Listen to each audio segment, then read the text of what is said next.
유대인들에게 구전되어져 오는 전해 내려오는 민담입니다. 어느 날 한 천사가요 두 여행객을 만나게 되었습니다. 그래서 그들과 함께 여행을 하죠. 이런저런 이야기를 나누다가 이제 천사와 헤어질 때가 되었습니다. 그래서 천사가 그 두 여행객에게 이야기를 해요. 내가 당신들과 함께 걸어오면서 참 즐거웠습니다. 그래서 당신들이 안고 있는 어떠한 소원이 있다면 이야기하십시오. 제가 그 소원을 들어드릴게요 라고 말을 합니다. 그런데 조건이 있습니다. 먼저 말한 사람에게 준 것을 나중에 말한 사람에게는 2배를 드리겠습니다 라고 말이죠. 그 말을 딱 듣는가 동시에 사람들의 마음이 어땠을까요? 욕심이 생기기 시작합니다. 그래서 네가 먼저 말해, 네가 먼저 말해, 서로 아무 말 하지 않습니다. 조용히 지켜만 보고 있죠. 기다립니다. 그렇게 침묵의 시간이 흘러갑니다. 그런데도 말할 기미가 보이지 않아요. 그때 한 성질 급한 사람이 갑자기 일어나서 이야기합니다. 옆에 있던 사람의 멱살을 잡고 야! 네가 먼저 말해! 말하지 않으면 너 죽는다. 뭔 말인지 아시죠? 하는 거죠. 깜짝 놀랐던 친구가 아무 말하지 않고 있다가 이야기를 해요. 내 소원은요 제 한쪽 눈이 머는 겁니다. 어떻게 되었을까요? 그 두 번째 사람은 몇 배요? 2배가 돌아감으로 인해서 그 사람은 눈이 어때요? 두 눈이 다 멀게 되었다라는 겁니다. 여러분, 옆에 있는 사람이 잘 되는 거 보지 못하겠다라는 것이죠. 시기심, 질투의 눈먼, 오늘 우리들의 모습을 비꼬는 이야기입니다. 여러분, 성경에 보게 되면 시기와 질투로 인해서 자신의 인생을 망친 사람들이 나옵니다. 첫 번째 사람이 누굴까요? 가인이지요. 그의 동생을 죽입니다. 왜 죽였습니까? 하나님께서 자신의 제사는 받지 않으셨는데 동생의 제사를 받게 되자 그것이요 욕심이 아니라 질투심이 생겨서 들에 있을 때 돌로 그의 동생을 쳐 죽입니다.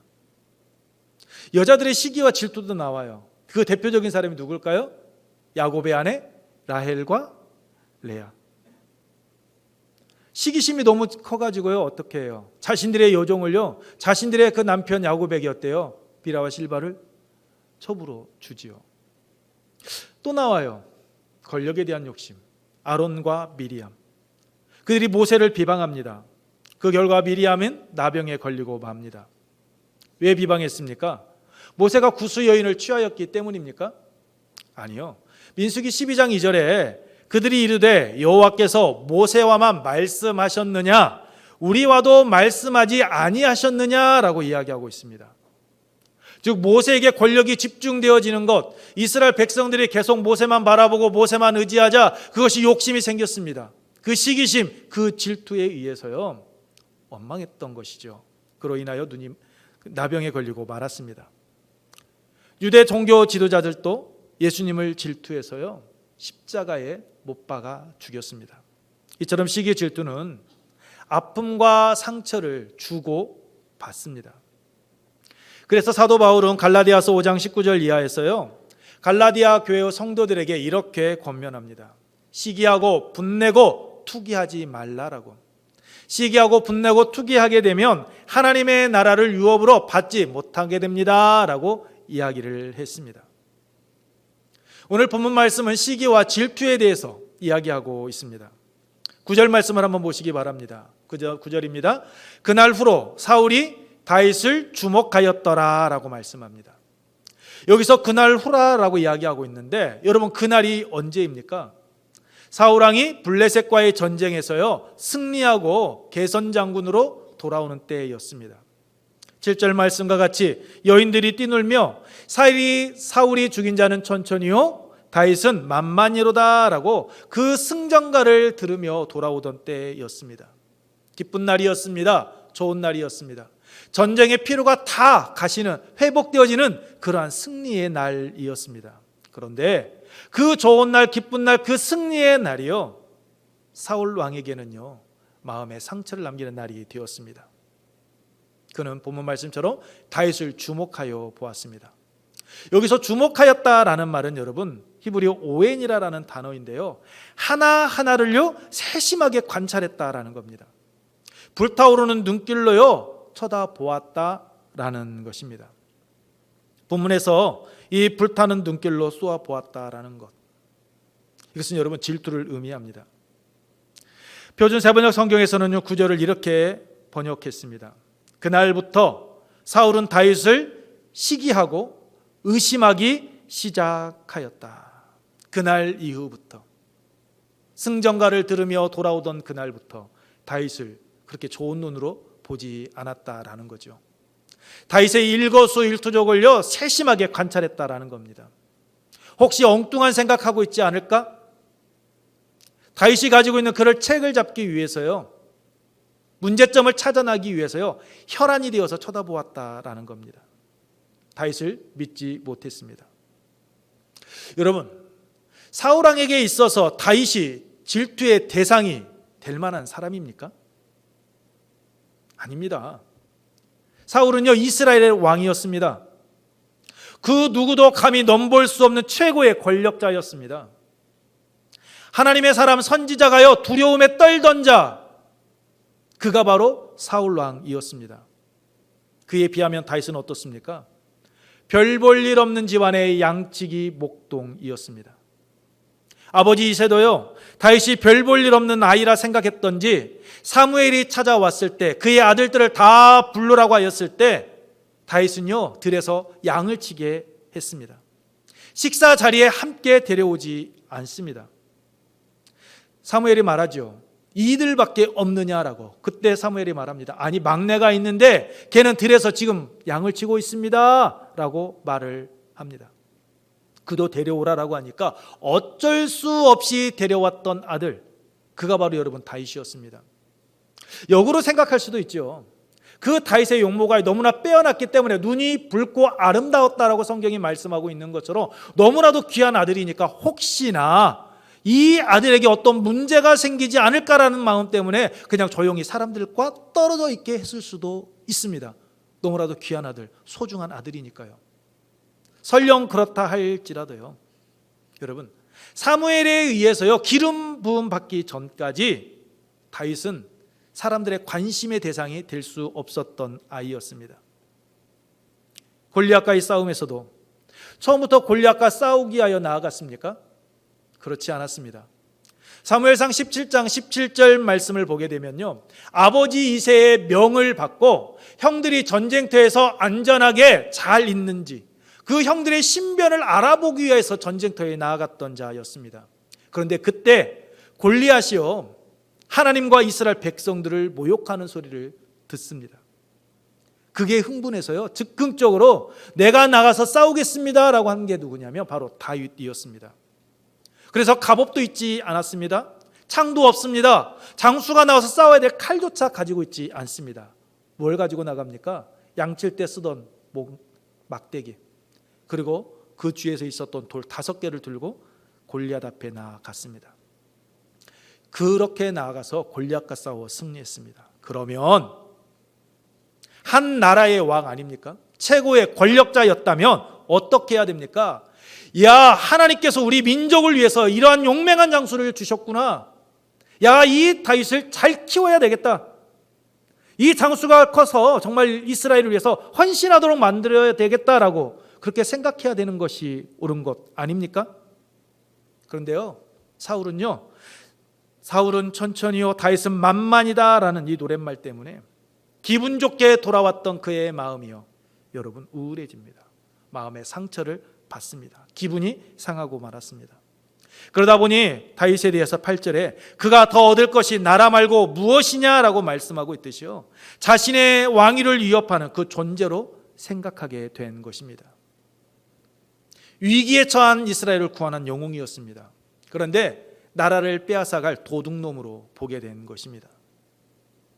질투의 마음을 빼앗기자요, 그 사울왕의 마음이, 판단력이요, 흐려지고 만 것입니다. 솔로몬이 아가서 8장 6절에서 질투에 대해 말하죠. 질투는 술같이 잔인하며 불같이 일어나니 라고 말입니다. 즉 그 잔인한 불길이요, 사울왕에게 일어나기 시작을 한 것이죠. 그 결과 자신은 또 파멸에 이르고 다윗은 고난의 길을 걸어갈 수밖에 없게 됩니다. 그렇다면 여러분, 우리가 어떻게 할 때 우리의 삶을 파멸로 이끌어가는, 주위 사람들에게 상처를 주게 되는 이 질투와 시기심, 극복할 수 있을까요? 첫째, 들리는 말에 연연해서는 안 됩니다. 들리는 말에 집착해서는 안 됩니다. 8절 말씀을 보십시오. 사울이 그 말에 불쾌하여 심히 노하여라고 말씀하고 있습니다.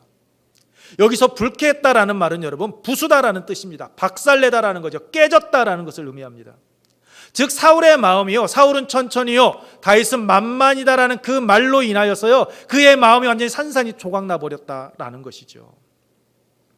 불쾌하여라라고 말씀하고 있듯이 그 여인들이 뛰놀던 그 노랫말 때문에요, 그는요 자기 자신을 파멸에 이르게 하고 말았습니다. 그리스 신화에 나오는 이야기입니다. 하루는 헤라클레스가 길을 가다가 그 괴물의 습격을 받았습니다. 헤라클레스는 그 괴물을 두들겨 팬 후에 다시 자신의 길을 걸어갔습니다. 그런데 얼마 지나지 않아서 자신이 처음에 이겼던 그 괴물보다 더 큰 괴물, 서너 배가 더 큰 괴물이 나타납니다. 헤라클레스는 힘이 셌기 때문에 그 괴물도 이겼습니다. 그리고 의기양양하게 다시 자신의 길을 걸어갑니다. 그런데 조금 후에 더 큰 괴물이 나타납니다. 그 일이 계속해서 반복되어집니다. 때리면 때릴수록 더 커지게 되는 그 악순환이 되풀이되자요, 헤라클레스는 지혜의 여신 아테나를 찾아가서 묻습니다. 이것을 어떻게 제가 이겨낼 수 있습니까? 어떻게 내가 승리할 수 있을까요? 벗어날 수 있을까요? 라고 묻습니다. 그러자 아테나가 이야기합니다. 그 괴물은 다툼인데 때릴 것이 아니라 못 본 척 놔둬야 합니다. 그러면 저절로 작아지게 되어져 있습니다 라고 말입니다. 그렇습니다 여러분. 다툼은요 하면 할수록 점점 커지게 되어져 있습니다. 그런데 말도 이와 같습니다. 들리는 말마다 그대로 응대하게 되면요, 대응하게 되면 마치 소가 풀을 먹고 되새김질 하듯이 들리는 말들마다 우리가 다 되새김질 하게 되면 그 말은요 점점 커지게 되어져 있습니다. 잊어버려야 합니다. 그런데 사울왕이 그러지 못했습니다. 여인들의 노랫말, 사울이 죽인 자는 천천히요 다윗은 만만히로다라는 이 말을요 털어내지 못하고요, 그 말을요 자신의 가슴에 새겼습니다. 소가 여물을 되새김질하듯이 계속해서 그 말을 되새김질합니다. 왜? 사울왕이 이렇게 그 노랫말을 털어내지 못하고 연연해 한 걸까요? 왜 그 말에 집착했을까요? 사울은요 이번 블레셋과의 전쟁에서의 승리를 자신의 업적으로만 생각했기 때문입니다. 여러분, 백성들이 아무리 사울은 천천히고 다윗은 만만이라 노래한다 할지라도 승리를 이끄는 이는 다윗 아닙니다. 사울왕도 아니었습니다. 하나님이십니다. 사무엘상 17장 46절로 47절 말씀, 다윗의 고백입니다. 우리 함께 읽습니다. 시작. 오늘 여호와께서 너를 내 손에 넘기시리니 내가 너를 쳐서 내 목을 베고 블레셋 군대의 시체를 오늘 공중의 새와 땅의 들짐승에게 주어 온 땅으로 이스라엘에 하나님이 계신 줄 알게 하겠고 또 여호와의 구원하심이 칼과 창에 있지 아니함을 이 무리에게 알게 하리라. 전쟁은 여호와께 속한 것인즉 그가 너희를 우리 손에 넘기시리라. 아멘. 그렇습니다. 다윗이요 블레셋 장수 골리앗과 싸워 나아가기 전에 고백했습니다. 전쟁은 하나님께 속한 것이고 하나님께서 승리를 주시는 것이다 라고 말입니다. 하나님께서 하신 일이었습니다. 그렇기 때문에 사울이요 그 여인들의 노래를 들으며 승전가를 들으며 예루살렘으로 입성할 때요, 그가 바라봐야 될 대상은 다윗이 아니라, 주목해야 될 대상은 다윗이 아니라 누구요? 하나님이어야 했습니다. 하나님을 바라보고요 하나님께 영광 돌려야 했습니다. 그런데 사울은 그 영광의 자리에 하나님께서 계시는 것이 아니라 자기 자신이 있기를 원했습니다. 그것이 자신의 것이라고 생각을 했습니다. 그래서 자신이 주목해야 될 대상, 바라봐야 될 대상은 하나님이신데 그는요 다윗을 주목하였다가 그만 분별력을 잃어버리고 만 것입니다. 질투로 인하여 다윗과 함께 하신 하나님, 이스라엘의 승리를 남겨주신 하나님, 그 하나님을요 잊고 말았습니다. 뿐만 아니라 사울은 이스라엘이 마치 자기 것인 양, 개인의 것인 양 착각했습니다. 그래서 말합니다. 8절 보십시오. 다윗에게는 만만을 돌리고 내게는 천천을 돌리니 그가 더 얻을 것이 나라 말고 무엇이냐 하고. 사울이 이스라엘의 왕이 될 수 있었던 이유가 무엇입니까? 그가 싸워 쟁취한 것입니까? 그가 노력해서 얻은 것입니까? 그가 여러 사람과 경쟁해서 승리하였기에 그가 이스라엘의 왕이 되었습니까? 아니요. 하나님의 택함을 받아서 하나님께서 세워주신 자였습니다. 그런데 그 겸손했던 사울이 이스라엘의 왕이 되어서 권력을 잡고 누리면서요, 하나님께서 자신을 그 자리에 올려놓은 것을 잃어버리고 말았습니다. 마치 자신이 이스라엘의 주인인 것처럼요 착각했습니다. 권력을 맛보고 누리다 보니 그 달콤함에 젖어서요 하나님을 보지 못했습니다.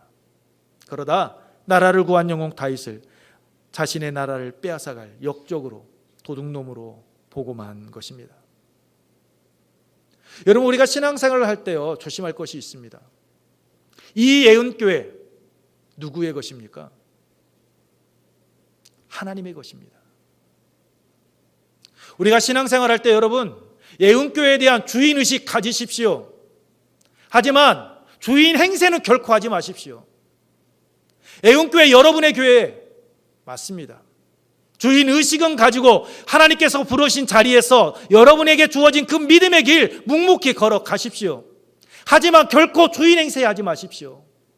예언교회의 주인은 오직 하나님 한 분뿐이십니다. 오늘 이 자리에 모인 우리 모두의 것이지 어느 한 사람 개인의 것 결코 아닙니다.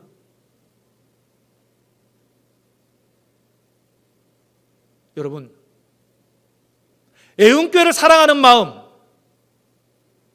예언교회를 향한 주인의식 결코 잃어버리지는 마시되 내 것이다라는 그 생각만큼은 갖지 마시고 떨쳐버리시기 바랍니다. 그럴 때 예언교회가요 하나님 보시기에 아름다운 교회로, 건강한 교회로 세워져 갈 수 있습니다. 사울은 그러지 못했습니다. 하나님께서 맡겨주신 나라였는데 그 나라가 마치 자신의 나라이냐, 자신의 개인의 소유이냐 착각했습니다. 높은 자리에 올라서고 보니 다른 사람들 뒤돌아보지를 않습니다. 여러분, 우리가 하루하루의 삶을 살아가다 보면 수많은 사람들의 말을 듣습니다.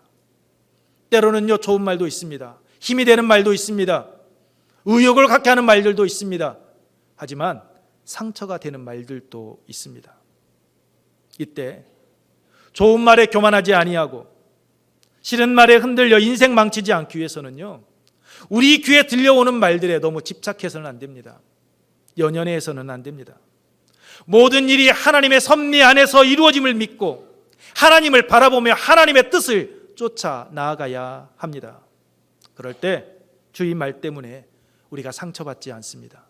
실족하여 넘어지지 않습니다. 우리가 가야 될 길 걸어가게 되고 그 안에서 승리의 삶을 살아갈 수 있습니다. 여러분 귀에 들리는 여러 말들 너무 연연해하지 마시고 오직 주님만 바라보고 나아가시는 여러분의 삶의 자리가 되기를 축복합니다. 두 번째로, 여러 가지 말들이 들릴 때요 나 자신을 뒤돌아볼 수 있어야만 합니다. 사울은 여인들의 노랫말을 들었을 때요 자신의 삶을 뒤돌아 보아야 했습니다. 무엇이 잘못되었는지, 무엇이 문제인지, 어디서부터 꼬이게 되었는지, 왜 이스라엘 백성들의 마음이 자신에게 있지 아니하고 어린 다윗에게 향하고 있는지 그것을 생각해 보아야 했습니다. 그런데 사울은 그러지 못했습니다. 사울 왕이 왜 이렇게 되었습니까? 그는요 이미 하나님으로부터 점점 멀어져가는 삶을 살아가고 있었기 때문입니다. 어떻게 할 수 있습니까? 사무엘상 15장 11절과 35절 말씀입니다. 내가 사울을 왕으로 세운 것을 후회하노니 여호와께서는 사울을 이스라엘 왕으로 삼으신 것을 후회하셨더라 라고 말씀하고 있습니다. 하나님께서 사울을 왕으로 선택하신 것 후회하셨다는 말씀과 같이요 이미 사울은요 하나님께 버림받은 자의 삶을 살아가고 있었습니다. 왜 버림받았습니까?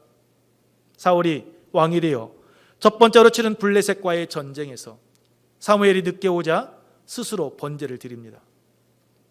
아말렉과의 전쟁에서는 모든 소유를 진멸하라는 그 명을 어기고 좋은 것을 남겨두는 불순종한 모습을 보여주었습니다. 이것이 원인이 되었지요. 그런데 여러분, 오늘 사울왕이 보여줬던 모습 충분히 이해할 수 있는 모습 아닙니까? 기다려도 기다리는 사람은 오지 않습니다. 그런데 자신의 곁에 모여드려야 될 사람들이 하나 둘씩 점점 자신의 곁을 떠나갑니다. 블레셋 군대가 앞에 있습니다. 그들과 싸워야 합니다. 그런데 이스라엘 병사들이 하나 둘씩 자신의 곁을 떠나갑니다. 그래서 그들을 붙잡기 위해서 하나님께서 우리와 함께 하신다라는 것을 증명해 보기 위해 번제를 드렸습니다. 이해할 수 있지 않습니까? 충분히 나라를 위해서 하는 일인데. 여러분, 전쟁에서 승리하였습니다. 전리품을 얻었습니다. 그런데 하나님의 말씀대로 모두 다 멸하려고 했는데 그것을 보았더니 너무나도 좋습니다. 기름집니다. 이것을 가지고 하나님께 번제를 드리면 얼마나 좋을까? 이 전리품을 가지고 힘들어하는 이들, 배고픔에 시달리고 있는 이들에게 먹이면 얼마나 좋을까? 그 마음 충분히 가질 수 있는 거 아닙니까? 그 마음을 할 수 있잖아요. 그런데 여러분, 그들은 하나님의 말씀에 온전히 순종하지 못했죠. 그것이 원인이 되기는 했습니다. 그런데 여러분, 생각해 보십시오. 하나님께서 그 사울왕의 마음을 모를까요? 하나님께서 그를 이해하지 못할 정도로 그렇게 째째하신 분이고 쫀쫀하신 분이고 속 좁은 분입니까? 하나님은 다 아시는 분입니다. 그럼에도 불구하고 하나님께서요, 번제를 드렸다라고, 그가 불순종했다라고, 그를 버린 이유는요, 그가 죄를 지었기 때문이 아닙니다. 만약 하나님께서 그런 하나님이셨다면 오늘 이 자리에서 예배 드리실 분 누가 계실까요? 혹시 이 자리에 하나님께서 사울왕에게 벌을 내리셨던 것처럼 벌을 내리실 때도 나는 당당하게 이 자리에 나와서 예배 드릴 수 있다라고 자신 있게 말씀하실 수 있는 분, 손 한번 들어보십시오. 계십니까? 아마 저부터 이 자리에 있을 수 없을 겁니다. 그런데 왜 사울왕이 버림을 받습니까? 그는요, 죄를 짓고 난 후에요, 그가 보여준 태도 때문입니다. 사무엘이요, 그의 잘못을 체크하였을 때 사울이 어떻게 합니까? 즉시 회개하고 하나님 앞에 무릎 꿇습니까? 하나님, 제가 잘못했습니다. 앞으로는 그런 죄 하지 않겠습니다. 그렇게 고백합니까? 그렇지 않습니다. 백성들에게요, 책임을 회피했습니다. 백성들 때문에 어쩔 수 없었다라고 여러분 이야기합니다. 그러면서 말하죠. 자신의 곁을 떠나려고 하는 사무엘 붙잡습니다. 선지자요, 이렇게 가시면 안 됩니다. 당신이 나를 버리고 가시면요, 지금 내 주위에 있는 이스라엘 병사들을 보십시오. 이들이 과연 나를 신뢰하겠습니까? 이들이 과연 나를 따르겠습니까? 하나님, 내 체면 한 번만 세워주십시오. 그는요, 철저하게 자신에 대한 잘못을 생각하지 않습니다. 무엇만요? 자기 체면만 생각합니다. 자신의 그 위치, 그것을 빼앗기고 싶지 않은 것만 생각합니다. 그런데 이번에도 그랬습니다. 여인들의 노랫말 때문에 자존심 상하기보다는요, 왜 이런 일이 벌어졌는지 자신의 삶의 모습을 뒤돌아보는 거, 그게 왕이 해야 될 모습 아닙니까? 그런데요, 오히려 그는요, 다윗을 주목했습니다. 하나님께서 함께 하시고 가는 곳마다 지혜롭게 행하는 그 다윗을요, 시기하고 질투합니다. 그의 행위를요, 여러분 감시합니다. 그리고 죽이려고까지 합니다. 이처럼 사울왕은요, 하나님으로부터 점점 멀어져가는 삶을 살아가고 있었습니다. 그러다 보니 자신의 삶을 뒤돌아볼 줄 아는 그런 성숙한 신앙인의 모습을요, 삶을 보여주지 못했습니다. 그런데 다윗은 여러분 어떻습니까? 우리아의 아내 밧세바를 범하고 우리아를 죽였을 때 자신의 잘못을 책망하는 나단 선지자 앞에서 내가 여호와께 죄를 범하였노라라고 그는요, 그 즉시 무릎을 꿇습니다. 자신의 죄를 고백합니다. 사무엘하 16장 말씀을 보십시오. 아들 압살롬이 반란을 일으킵니다. 쫓겨갑니다. 그때 사울의 친족 시므이가요, 다윗을 일행에게 돌을 던지면서요, 피를 흘린 자여, 사악한 자여, 가거라 가거라 하면서요, 저주를 퍼붓습니다. 이때 수르야의 아들 아비새가 말하죠. 아니, 저런 멍멍이 같은 자가, 죽은 개 같은 자가 왕을 저주합니다. 내가 단번에 가서 그를 내 목을 베버리겠습니다 라고 이야기합니다. 다윗이 어떻게 합니까? 사무엘상 16장 10절입니다. 그가 저주하는 것은 여호와께서 그에게 다윗을 저주하라 하심이니 내가 어찌 그리하였느냐 할 자가 누구겠느냐. 자신을 찬송하고 영광 돌리는 게 아니라요, 자신을 저주하고 욕하고 있는데요, 이것이 바로 하나님께서 지금 나에게 하신 말씀이다. 내가 우리야를 죽이고 그의 아내 밧세바를 내 아내로 취하였던 것에 대한 하나님께서 지금 징계하시는 것이다 라고 다윗은요 자신의 삶의 모습을 뒤돌아 보았습니다. 하나님께서 나단 선지자를 통하여 하셨던 말씀, 그것을 생각해 냅니다. 이처럼 다윗은 자신 앞에 펼쳐지는 일들을 보면서 자신의 삶을 뒤돌아볼 줄 아는 자였습니다. 그러했기에 간음했습니다. 자신의 부하, 자신을 대신에 전쟁터에 나가 싸우고 있는 그 장수를 죽였음에도 불구하고요 하나님께 버림받지 않습니다. 오히려 하나님의 은혜 안에서 살아갑니다. 그의 아들들, 그의 후손들이요 남유다의 왕으로 계속 등극하게 됩니다. 형통의 삶 살았습니다. 그러므로 여러분, 어떤 일이 생기고요 이런저런 말들이 여러분에게 들려올 때 먼저 여러분의 자신, 먼저 우리의 삶을 뒤돌아볼 줄 알아야 합니다. 그 속에서 하나님의 뜻 물어야 합니다. 그럴 때 우리는 넘어지지 않습니다. 시기와 질투로 인하여서 상처받지 않고요 우리 주위에 있는 사람들에게 아픔도 주지 않습니다. 여러분, 이런저런 말들이 들리십니까? 겸손히 여러분의 삶의 자리를 뒤돌아보는 은혜가 여러분에게 있기를 축복합니다.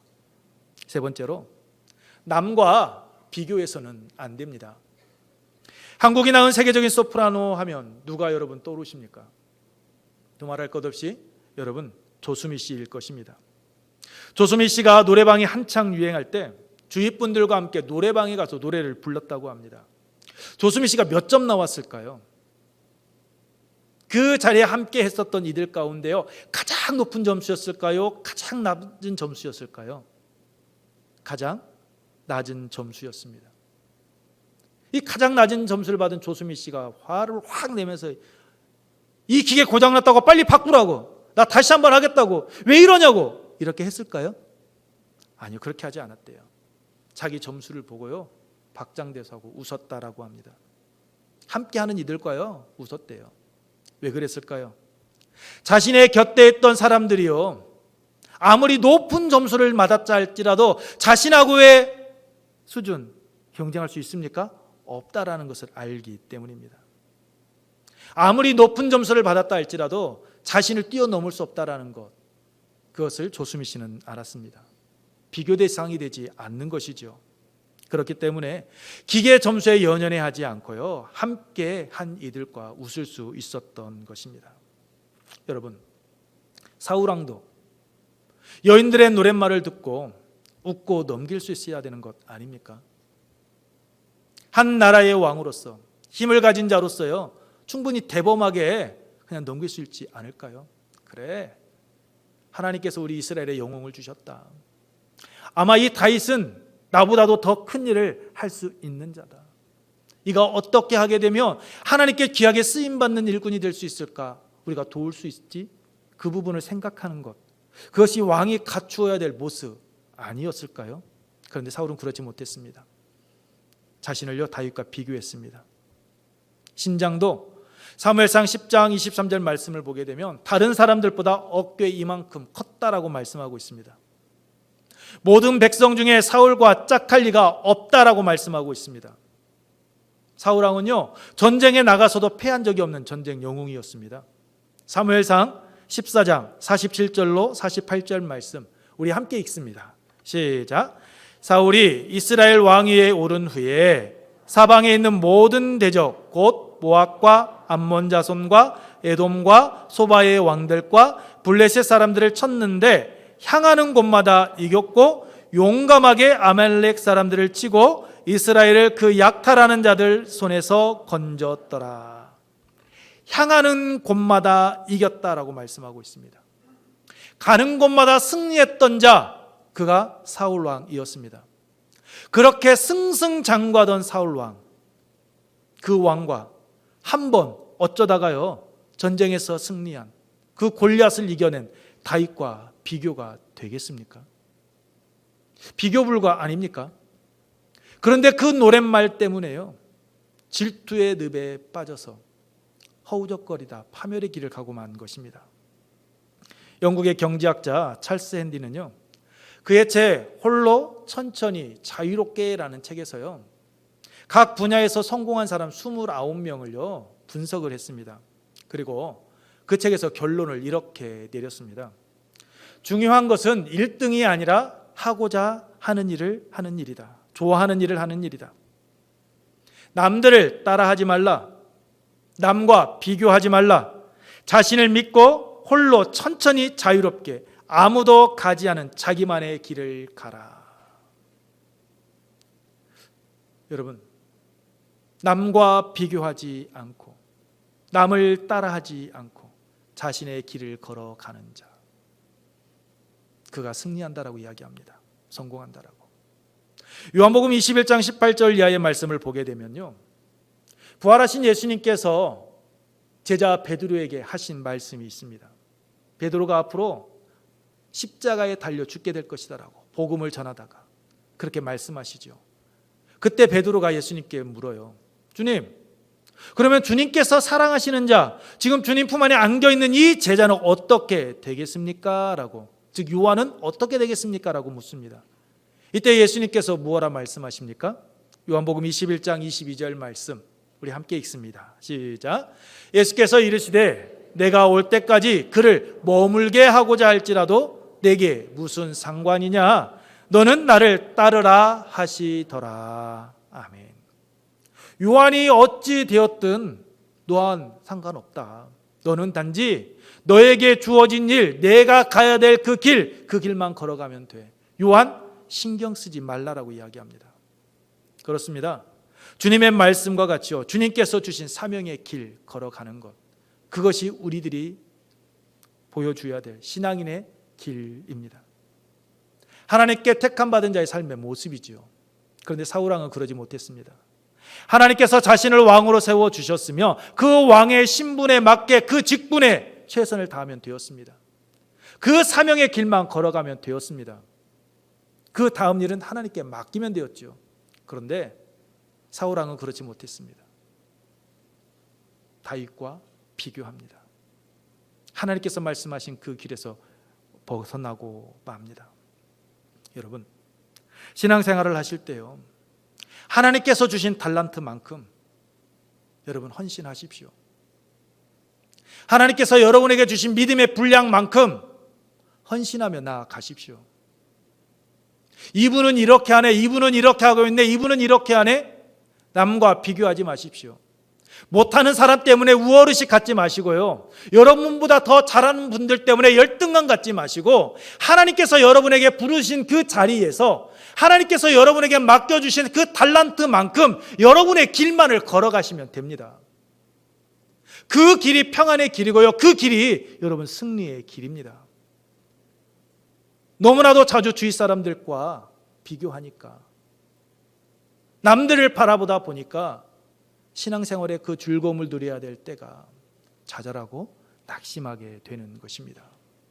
여러분, 남들 어떻게 하나 보고 비교하지 마십시오.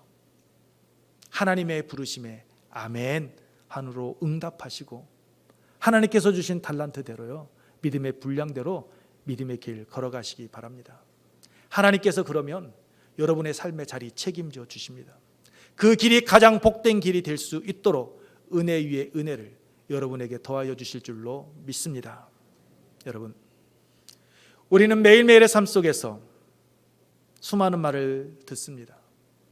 그때 우리가 넘어지지 않기 위해서는요, 우리 귀에 들리는 말에 너무 연연해서는 안 됩니다. 집착하지 마시기 바랍니다.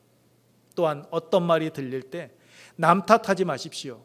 핑계하지 마십시오. 책임 회피하지 마시고요, 이런저런 말이 들릴 때 여러분의 삶의 모습을 뒤돌아볼 수 있기를 원합니다.